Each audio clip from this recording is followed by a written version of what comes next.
Your doctor told you to lose weight to fix your fatty liver disease. And you tried. Maybe you lost some weight, but the ultrasound still says fatty liver disease. So what the hell is going on? This is how I explain it to our patients. Your liver is like a gas tank with a leak. Every diet, every exercise plan, every time your doctor says just lose weight, that's putting gas in the tank. But nobody's fixing the leak. I'm Dr. Jones, DC, and I lead the coaching department at our nationwide GLP-1 and peptide clinic.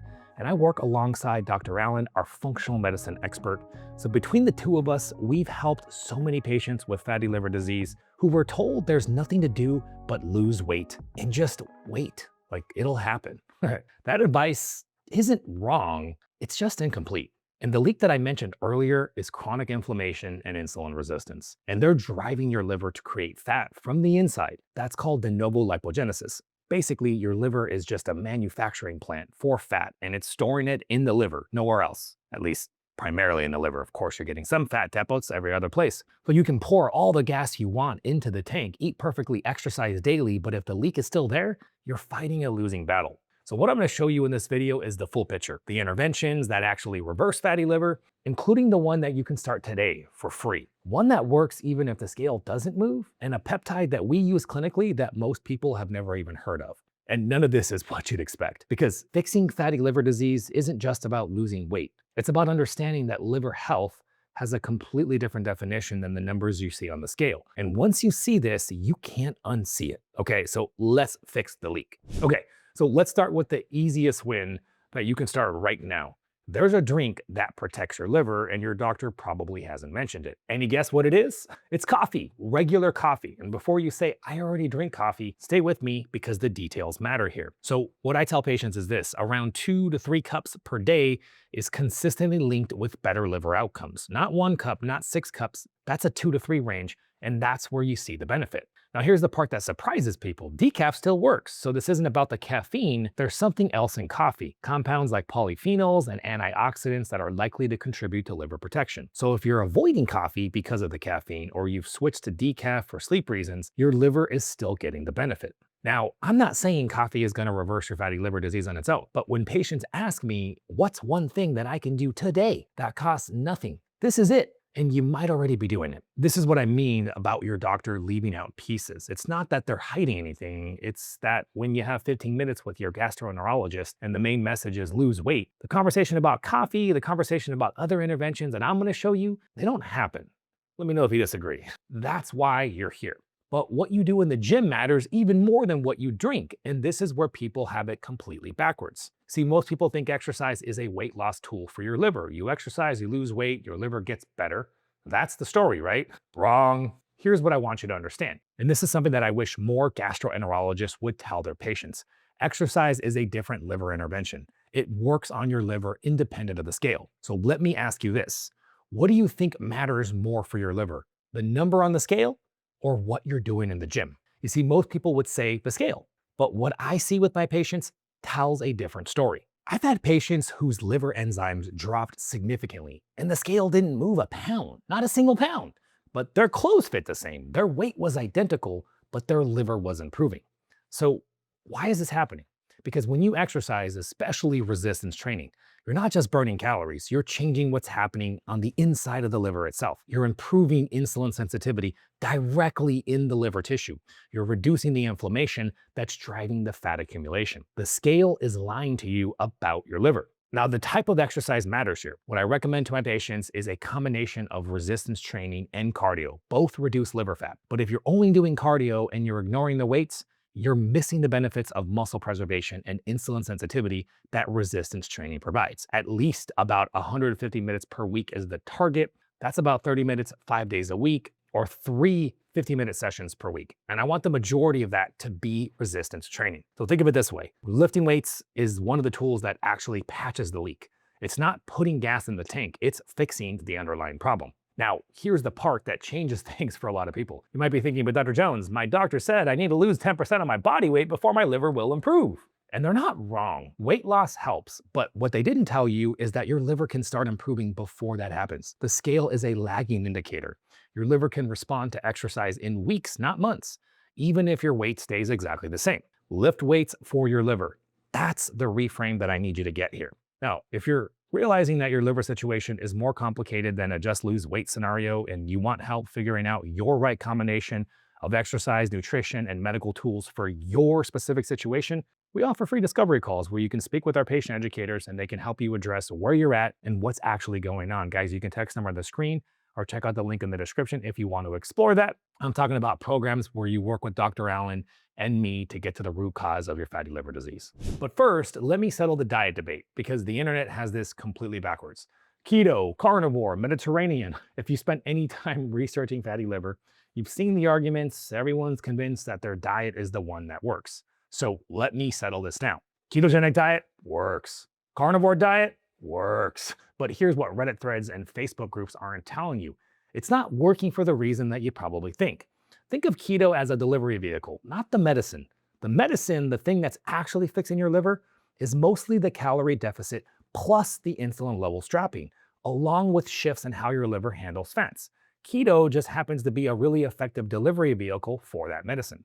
So when you go keto, you naturally eat fewer calories because protein and fat is significantly more filling, so that your insulin levels begin to drop rapidly because you're not spiking it with carbohydrates every couple hours. That combination is powerful for your liver, okay? So why does this matter for you? Because it means you have options. If keto works for your lifestyle, great, it's an excellent delivery vehicle. But if keto makes you miserable, if you can't sustain it, you're not doomed. You can get the same liver benefits through a different vehicle as long as you're delivering the same medicine. So I'll say this about carnivore specifically. I see it work really well as a short-term anti-inflammatory tool. In fact, I think the most powerful dietary intervention that we've ever had. Some patients come to me inflamed, reacting to everything, and 30 to 60 days of a carnivore diet, a strict Alliance diet, that's literally just red meat, water, and salt, massively calms things down. But that's different from saying carnivore is the only path or that it works through some special mechanism. It's still the calorie deficit, it's still the insulin drop, and I'm gonna add, it's also the inflammation control, a powerful reset for inflammation. Ketogenic diet can do that too, but the carnivore is better. So the point is this, don't let the diet dogma keep you stuck. The internet is full of people who've made their diet their identity. That's fine for them, but you're here to fix your liver, not join a freaking internet tribe, okay? Pick the vehicle that you can actually drive consistently. That's all you gotta do, okay? And I'll help you with the rest. Now, if this is starting to shift how you think about your liver, if you're sitting here realizing that there's a lot more to this than just lose weight, hit that subscribe button right now because we put out a new functional medicine video every single week. And what I'm about to show you about supplements is going to flip what you thought you knew. Quick minute, I want to tell you guys about the Flow Academy membership. Essentially, this is my private community on Mighty Networks. You'll have access to a community coach, live coaching calls that I do, which are unsolicited. I don't have to market like my free lives. I'm just there to help you guys out as much as possible. And a ton of free resources as well to guide you through the various protocols that I talk about in these videos. So all you got to do if you're interested in joining that is just become a member to this YouTube page. And then there's a link that you can access after you become a member that'll allow you to join the community. Now back to the video. Okay, supplements. This is where I see patients waste the most amount of money. If you've Googled supplements for fatty liver, you've probably seen the same names over and over. Bile acids, N-acetylcysteine, milk thistle. Maybe you're already taking some of these. Here's what I want you to understand. The supplement world has it completely backwards. So let me ask you this. If I told you to rank the liver supplements by how much evidence is actually behind them, which one would you put at the top? Bile acids, N-acetylcysteine, milk thistle, or omega-3 fatty acids?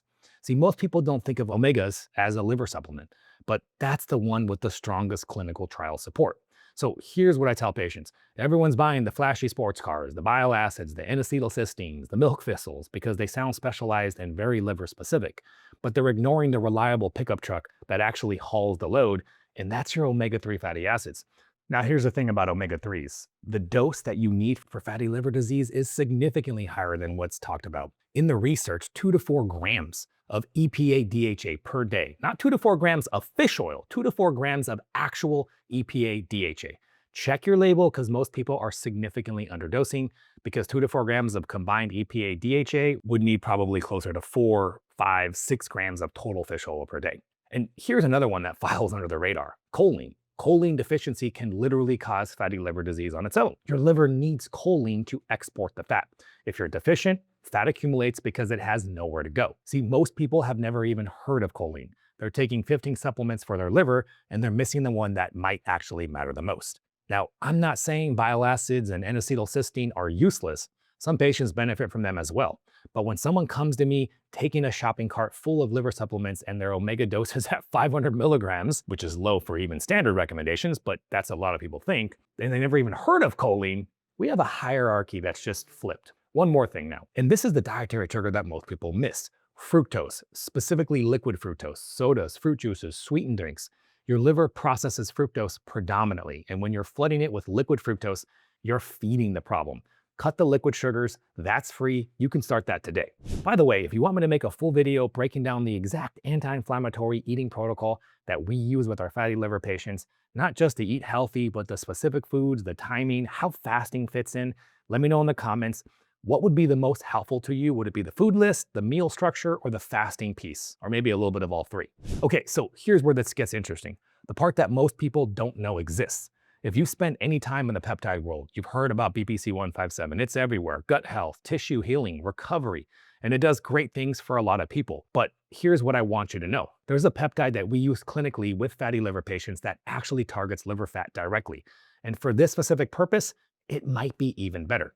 Take a guess. What peptide do you think targets fatty liver specifically? If you follow my channel, you probably know it's called Retatrutide, baby. And it works differently than anything else on the market. Okay, so the mechanism, most GLP-1 medications, semaglutide or tirzepatide, they work largely through appetite and broader metabolic benefits. They quiet the food noise, they help you eat less, and yes, you lose weight, they improve inflammation, the whole 9 yards.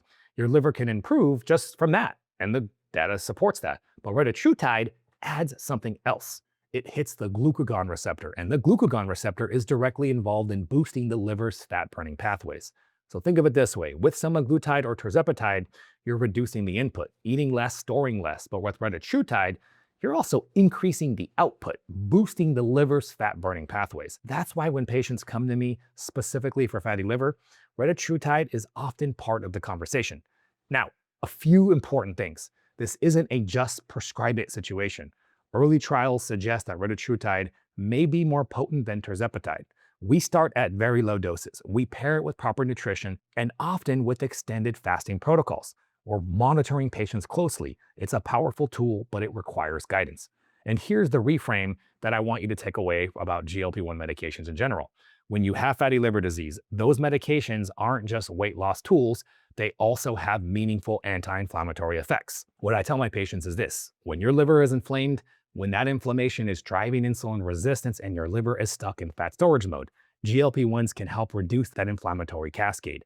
They're not just suppressing your appetite, they're reducing the fire that's causing the problem. So if you've been on Ozempic or Mounjaro and you're wondering why your liver hasn't improved as much as you'd expected, it might be that you need that additional glucagon receptor activation that retatrutide provides. Or it might be that the inflammation driving your fatty liver needs more than just a GLP-1. And that's where the full protocol comes in. And that's what we assess on a case-by-case basis.